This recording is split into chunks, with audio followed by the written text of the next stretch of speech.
여의도 타임즈 시간입니다. 아침에 나온 증권사 리포트 2개 알아보도록 하겠습니다. 첫 번째는 두산인데요. 이 두산그룹에서 정말 대량의 공시를 줄줄이 내놨습니다. 이게 시장에 미치는 영향력이 무엇일까? 이에 대해서 자세하게 리포트가 오늘 여러 곳에서 나왔는데 오늘 먼저 하나 알아보도록 하겠습니다. 구조조정이 거의 끝났다. 어떤 얘기인지 지금 바로 만나보면요. 두산에서 공시가 그룹 쪽에서 많이 나왔는데 그것을 살펴보도록 할게요. 우선 두산이 보유하고 있는 두산 솔루스의 지분을 낮추겠다라고 공시를 했습니다. 원래 지분은 18% 넘는 거였는데 이거를 2.84%를 낮추겠다. 이게 중요하고요. 그리고 두산이 보유 중인 모트롤 BG가 있는데 이걸 물적 분할해서 모트롤을 설립하고 이걸 다시 지분 100%를 4,530억 원에 처분하겠다라고 얘기했습니다. 일단 두산 솔루스의 지분을 낮추는데 여기에 매각 자금이 2,382억 원이 나오고요. 그리고 모트롤 BG 이런 부분을 또 매각하는데 4,530억 원을 처분하기로 했습니다. 이거를 다 더하면 약 6,900억 원을 확보하는 것으로 얘기가 되고 있는 상황이고요. 자, 그리고 두산타워의 매각이 완료될 경우에는 약 1조 1,000억 원 정도 자금 확보가 가능하다라는 부분 나타나주고 있습니다. 자, 그래서 이 부분이 또 중요한데 또 하나의 흐름 나타내 보도록 하겠습니다. 우선 두산 솔루스 지분을 매각하겠다. 그리고 모트롤 BG 매각을 하겠다. 이거 외에 발표된 것 외에 지금 클럽모 CC라고 해서 강원도 홍천 서면에 골프장을 운영하고 있는데 49만 평입니다. 27홀이죠. 이 CC를 매각을 할 것이다 라는 예상, 그리고 두산타워 매각, 앞서서 말씀드린 거 이런 부분을 통해서 매각 자금을 유상증자에 활용하겠다 이렇게 공시를 내놓은 상황입니다. 그래서 이 두산 인프라코어 매각도 지금 예정이 되어 있는데 이게 다 완료가 된다면 두산그룹의 구조조정이 마무리될 것으로 판단하는 그런 대략의 골자를 말씀드렸습니다. 그럼요, 지금 이제 현재까지 그래서 두산에서 내놓은 이 지배구조 표현입니다. 중요한 것은 두산이 모태이고 두산 솔루스의 지분을, 그리고 두산중공업, 두산 인프라코어, 그리고 두산 퓨얼셀 요것만 좀 보면 그래도 이해가 쉬우실 텐데요. 우선 두산중공업 쪽에서 1.3조 그러니까 1조 3천억 원의 유증을 실시하겠다라고 얘기를 했습니다. 앞서서 말씀드린 그 매각 자금이 활용될 것으로 예상되면서 두산중공업 쪽에서 한 5,800억 원 정도 유증에 참여하고 그 나머지 금액 같은 경우에는 차입금을 갖겠다라고 얘기가 되고 있는 상황입니다. 그래서 순 차입금만 봤을 때 9천억 원 정도, 9천억 원입니다. 이게 감소하는 효과를 나올 수 있겠다라는 예상치 지금 전반적인 지배구조 그런 부분에서 나타나고 있는 상황이고요. 두산 퓨얼셀의 지분을 취득했습니다. 이것도 굉장히 중요한 상황인데요. 두산 퓨얼셀 같은 경우에는 17.77%를 취득하겠다라고 얘기했습니다. 이거는 그룹이 어렵기 때문에 고생을 분담한다라는 사지 출연의 성격이 나타나고 있는데 아무래도 신재생 에너지 쪽입니다. 신재생 에너지 쪽이고 연료전지 이런 부분으로 모멘텀이 있기 때문에 핵심 추국으로 부상할 가능성이 있습니다. 지분 취득 반올림에서 17.8% 이것도 주요 모멘텀이라고 보시면 될 것 같고요.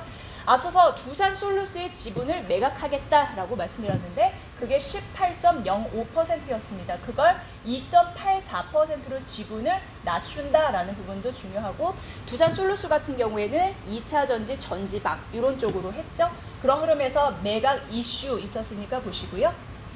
앞으로 더 중요한 이슈는 바로 이겁니다. 두산 인프라코어를 매각하겠다 예정인데요. 지금 두산 쪽에서는 두산 인프라코어를 1조의 희망 가격을 보고 있습니다. 1조 주면 팔겠다 이렇게 예상되고 있는데 이 모든 것을 합쳐봤을 때 3조 정도 예상하고 있습니다. 이게 수순이 잘 마무리가 되면 3조의 자본 확충이 가능할 것이다 라고 예상하고 있는 상황이라서 지배 구조 이런 부분을 봤을 때 구조 조정도 웬만큼 되고 있는 상황이고 그러면 재무적인 리스크에서도 벗어나서 긍정적일 것이다 라고 판단을 했습니다. 결국 두산은 지금부터 긍정적으로 바라볼 필요가 있다라는 부분이었고요. 목표 주가가 그리 높지는 않았는데 6개월 목표 주가 45,000원 이거는 유지해야 된다라고 얘기했으니까 앞으로 긍정적으로 변할 수 있을지 그 시장의 시각 잘 살펴보셔야 될 것 같습니다. 오늘 중요한 이슈 있는 두산 만나봤습니다. 자, 그리고요, 뭐 전지 섹터를 좀 바라봐야 될 것 같습니다. 파생된 이슈다라고 보시면 될 것 같은데요. 우선 자, 올해 대비해서 이 2차 전지 섹터의 수익률은 코스피 대비해서 좋아지고 있습니다. 그런데 한 주간으로 봤을 때 2차 전지 섹터는 한 3.9% 하락을 했었고 코스피 시장률 대비해서 4.5%포인트 언더퍼폼 코스피 대비해서 하는 흐름들이 있었는데 지난주에는 못 갔죠. 하지만 이번 주 같은 경우에는 2차 전지 섹터 비중 확대가 유효하다라고 얘기하면서 추천주를 제시했습니다. 그 부분에 대해서 말씀을 드릴 텐데요. 앞서 저희가 말씀드렸습니다. 머티리얼즈 소재 부분에 있어서는 두산 솔루스가 지분을 매각한 흐름들 이 부분 말씀드렸는데 이게 이슈로 또 언급이 되고 있는 상황이고 자 니켈과 동 같은 경우에 각각 10개월, 25개월 내 신고가를 이어갔다라는 이슈니까 챙겨보시고요. 셀 보도록 하겠습니다. 셀 같은 경우에는 LG화학 전지 부분을 분사하겠다라는 가능성이 언급이 됐습니다. 그리고 BYD 같은 경우에는 브라질에 배터리 공장을 설립했다라는 이슈 있었습니다. 차 보도록 하겠습니다. 7월 유럽 전체 전기차 판매량이 전년 동기 대비해서 210% 이상 증가하고 있는 상황이고 전기차 침투율이 8.7%를 기록했다고 하니까 무난한 수준, 성장률에 대한 가속화 이런 부분을 느낄 수 있는 부분이죠. 그래서 긍정적이다라고 판단된 거고요. 투자 전략 바로 만나보면요. 이번 주 2차 전지 섹터는 비중 확대다라고 얘기하고 있고 탑픽은 삼성 SDI, 에코프로비엠, 그리고 일진 머티리얼즈를 유지한다라고 얘기했습니다.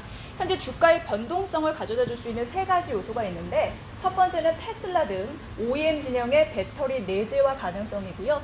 두 번째는 유럽의 신규 경쟁자가 진입에 대한 우려가 있고요. 세 번째는 한국 셀 기업들의 수익성이 잘 개선이 될 수 있을까인데 첫 번째 테슬라에서 배터리 내재화 이슈는 걱정이 된다라고 얘기하면서도 유럽의 신규 경쟁자 진입 같은 경우에는 과연 우리를 따라올 수 있을까? 파급 효과는 제한적이다. 큰 걱정은 하지 말라라는 게 이 내용에 써 있습니다.